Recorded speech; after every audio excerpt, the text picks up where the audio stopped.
ऐसी लकीर लाइए। बोले वो कैसे लाएं? क्या लाना पड़ती है? हाँ लाना पड़ती है। ऐसी लकीर जैसे ही आएगी खट से याद आ जाएगा। बोले वो कैसे लाएं? अब वो भी बताएं। हाँ वो भी बताओ। माल खिला रहा है आज बहुत टॉप का। खड़ी लकीर गुस्सा में आती है, क्रोध में आती है, टेंशन में आती है। अब हम टेंशन में होते हैं तब आप देखिए खड़ी लकीर आ जाएगी ऐसी। अब ऐसी कैसे आएगी? किसी की प्रशंसा करिए, कहो वाह तुमने बहुत अच्छा किया, कहो, ऐसी लकीर आ जाएगी। जब हम प्रशंसा करते हैं तब यूं लकीर आती है, जब किसी की बुराई करते हैं तब यूं लकीर आती है। बुराई करते समय हमारी बुद्धि लैस हो जाती है, लॉस हो जाती है, और जैसे ही हम किसी की प्रशंसा करते हैं तो हमें वो चीज याद आ जाती है। समझिए, जब एग्जाम रूम में बैठे थे तो टेंशन में बैठे थे, याद ही नहीं आ रहा है, और जैसे ही बाहर निकले और मित्र मिले, खट से ऐसी लकीर आई, हाल याद आ गया। इसलिए ऐसी लकीर में याद नहीं आता, ये ध्यान देना है। इसलिए ऐसी लकीर लाने का प्रयास करिए, और अगर ऐसी नहीं हो रही है तो कोई भगवान की प्रशंसा करने लगी, अपने आप ऐसी हो जाएगी, सब याद आ जाएगा। और एग्जाम देने जाएं, एक मंत्र का जाप करें, वो भी बताएंगे। मंत्र का जाप करें, उस मंत्र का जाप करके उन मुनिराज को और भगवान को स्मरण करें, सब चीज अपने आप याद आती जाएगी। कितना सरल तरीका है। मंत्र है ओम वाचस्पतिये नमः, ओम वाचस्पतये नमः एक। दूसरा है ओम ह्रीम सरस्वत्यै, ओम ह्रीम सरस्वत्यै देव्यै नमः, ओम ह्रीम सरस्वत्यै देव्यै नमः। और तीसरा है ओम ह्रीम सुत देवाय नमः, ओम ह्रीम सुत देवाय नमः। यद्यपि मंत्र तो और भी है, लेकिन कोई सा भी मंत्र जाप करिए और जाप करके स्मरण करिए, आपको सब याद आ जाएगा। इसलिए अब देखो बहुत सारा विषय है, आपको क्रम क्रम से बताते जाएंगे। इसलिए अब हम छंद के अर्थ पर आ रहे हैं। अभी बहुत सारा विषय है, अभी समाप्त नहीं हुआ, अभी तो बहुत सारी बातें बतानी है कि हमारा ब्रेन कैसे खुलेगा, हमारे ब्रेन के सेल्स कैसे खुलेंगे। और आज इतना समझ लें, मानव के मस्तिष्क में 23 अरब सेल्स होते हैं। मानव के मस्तिष्क में 23 अरब सेल्स होते हैं, और महिलाओं के मस्तिष्क में 19 अरब सेल्स होते हैं। कितने कम होते हैं? 4 अरब। 4 अरब सेल्स महिलाओं के मस्तिष्क में कम होते हैं।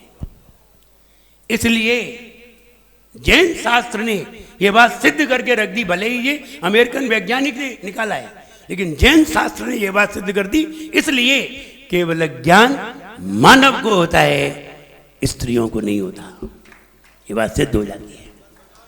स्त्रियों को 11 अंग का ज्ञान होता है, मानव को 12 अंग का ज्ञान होता है। ये अंतर आ गया। 4 अरब सेल्स कम हुए। लेकिन इतनी बात और समझ लीजिए, उन महिलाओं में भले ही 4 अरब सेल्स कम होते हैं, लेकिन दिमाग पुरुषों से ज्यादा होता है। वो समझदार ज्यादा होती है, इतने पुरुष समझदार नहीं होते। तभी तो ऐसे ही नहीं कह दिया कि वो जा तो बराबर ही कर दे बात। हाँ, त्रिया चरित्रम पुरुषार्थ भाग्यम देवो न जानाति कुतो मनुष्य। तो कौन जान पाया? मनुष्य कहाँ जान पाया? उनके भाव को समझना बहुत मुश्किल है, और तुम्हारे भाव को भी हाल समझ जाती है। वे रोटी बनाती हैं, खाना बनाती हैं, खाना खिलाती हैं, समझ जाती हैं कि सामने वाले को कैसा लग रहा है, समझ जाती हैं। इसलिए वो भाव से ही सब समझ जाती हैं। आप महिलाएं महाराज को हार देती हैं, आप देखिए महिलाओं को, महिलाएं महाराज को हार देती हैं, और देते समय महाराज का मुंह जरूर देखेंगी, कैसा लग रहा है, सब भांप लेती हैं कि कहाँ कमी आई है। और आदमी करा दे, उसे पता ही नहीं चले कि हमने हार कराया है। ये अंतर है।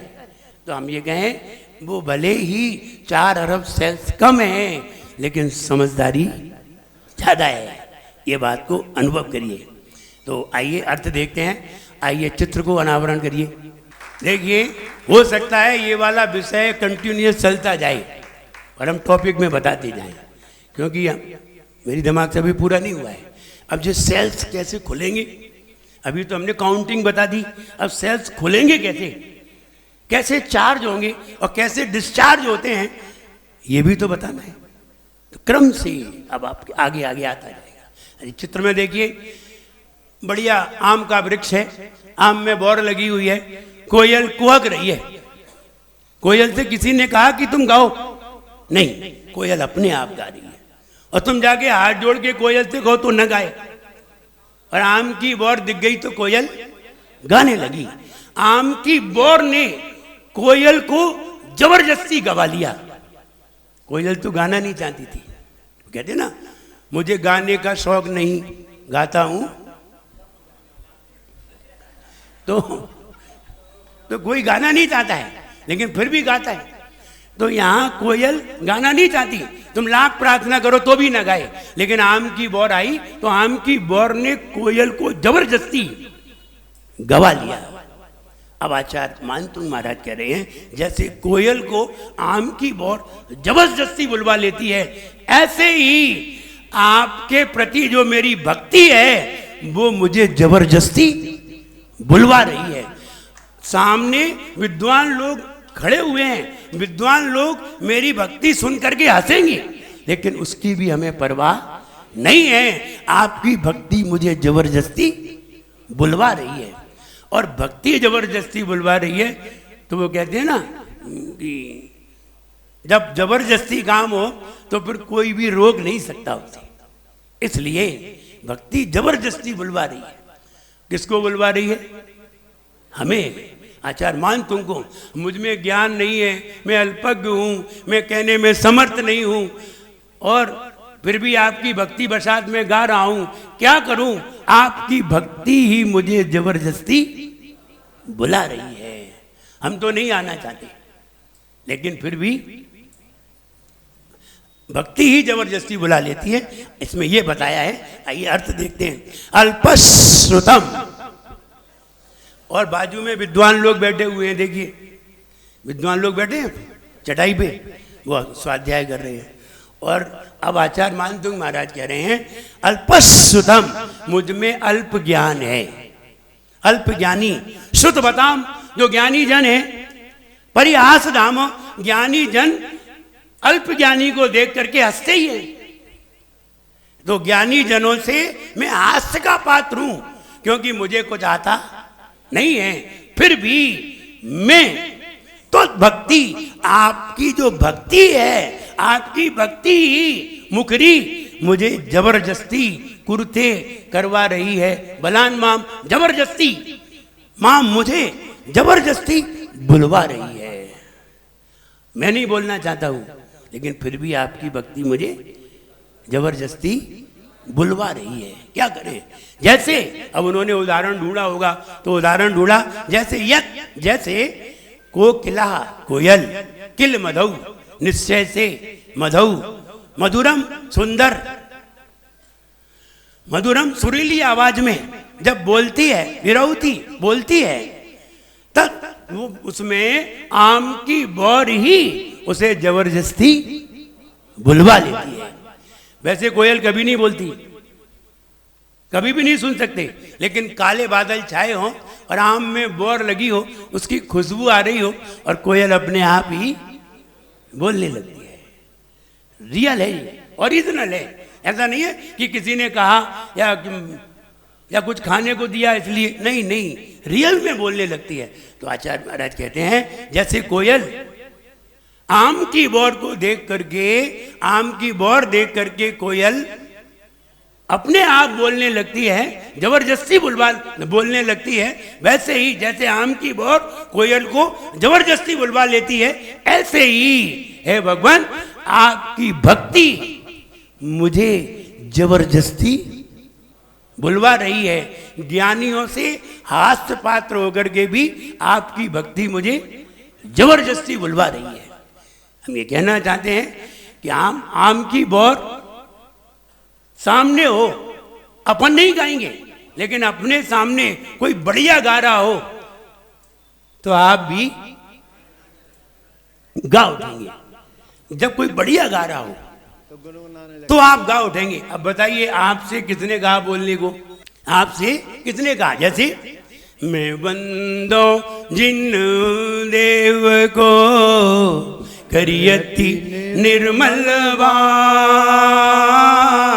कर्म बंग के छेदने और न कछु पाओ प्रभु जी, और न कछु पाओ। हमने तुमसे बोलने को कब कहा था? अब ये कहोगे कि जिनेंद्र भगवान की भक्ति मुझे जबरदस्ती बुलवा रही है। हम नहीं बोलना चाहते, फिर भी वो जबरदस्ती बुलवा रही है। इसलिए एक दूसरे की हेल्प भी करना चाहिए। एक दूसरे की हेल्प करने से हमारे ज्ञान की वृद्धि होती है, समझना चाहिए। आपको जो आता है आप दूसरे को बताइए। आप अपने मन की बात मत करिए, उसकी भी मन की जानिए। पड़ोस में जब 1981-82 की बात है, जब रामायण चल रही थी, तब जब रामायण आती थी तो कर्फ्यू लग जाता था, सारा बाजार बंद हो जाता था जब रामायण आती थी। 1981-82 की बात है। एक महिला की टीबी खराब हो गई और शनिवार को हुई और रविवार को रामायण आनी थी। तो वो बाजू वाले पड़ोसी से महिला से कहने गई, दीदी आपके यहाँ तो 3 टीवी हैं, आप तो एक टीवी में देखेंगी, एक टीवी हमें दे दो, हम कल हमारी ठीक हो जाएगी, हम आपको दे देंगे। एक दिन के लिए उसने टीवी मांगी। वो महिला बोली, देखो बुराई मानने की कोई बात नहीं है, आपको टीवी देखना है यहीं देख लो, हम घर के लिए नहीं देंगे। देखना है रामायण देखना है यहीं देख लो। देखो उत्तर देखो, बाद में उत्तर कैसे आता है। एक दिन उसकी भी, जिसके यहाँ 3 टीवी थी, उसकी भी फूल झाड़ू खुल गई, बिखर गई। वो आई पड़ोसिन के पास, बोले वो दीदी वो मेरी झाड़ू टूट गई है, तो आई हमें थोड़ी झाड़ू दे दो। वो देखो लगाने नहीं लगा दो, तुम्हें झाड़ू लगाना है, मजा आ गया, नहीं लगा लो, हम घर के लिए नहीं देंगे। अब वो क्या कहती? खैर हम ये कहें, एक दूसरे की सहायता से भी हमारे ज्ञान की वृद्धि होती है, इसलिए एक दूसरे की हेल्प करना चाहिए। आइए फीड करने के लिए तैयार होते हैं।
खुले, आज्ञा चक्र पर ध्यान।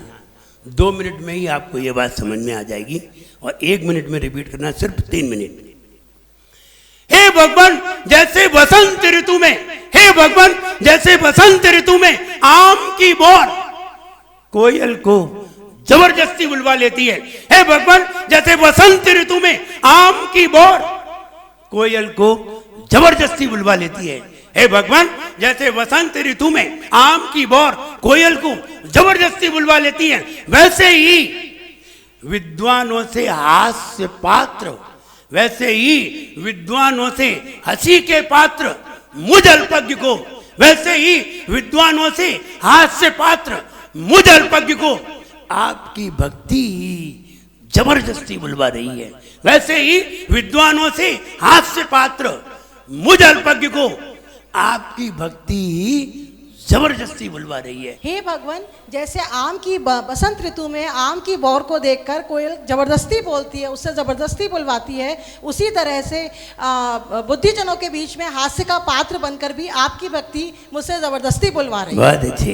प्यारे आदिनाथ भगवान, करे गुरु मान तुंग गुणगान, जिन्हें नित्य धोख हमारी है। भक्तामर स्तोत्र की महिमा सबसे न्यारी है, कि मोरी सुन लइयो हृदय में गुन लइयो। तेरी भक्ति के वश मेरा पूरी गाता जाता, अल्प ज्ञान है मुझ में धीजन, हंसे न मन घबराता। ऋतु बसंत में आम्र मंजरी कोयल देख कुहकती, वैसे ही प्रभु तुझे देख कर भक्ति मेरी मचलती। इसी से मिटता सब अज्ञान, प्रखर होता जाता है ज्ञान, प्रभु की वाणी भक्तामर स्तोत्र की महिमा लइयो हृदय में गुन लइयो। आपकी भक्ति मुझे जबरन बुलाती है, ज्ञान जन हंसते रहे नहीं शर्म आती है। और सुंदर अमृत बसंत में आती, देख कर कोयल स्वयं ही गुनगुना जाती। बढ़ता उसका ज्ञान रहे जो ध्यान मगन, ध्यान मगन। आदिनाथ गुरु मान तुंग को करो मगन। हो विनम्र भक्तामर गाँव में पावन, में पावन। आदिनाथ गुरु मान तुंग को करो नमन। हे भक्ता मेरे प्यारा स्तोत्र सब मिल गाओ रे। भक्तामर है प्यारा स्तोत्र सब मिल गाओ रे। आदि प्रभु को, आदि प्रभु को सब शीश झुकाओ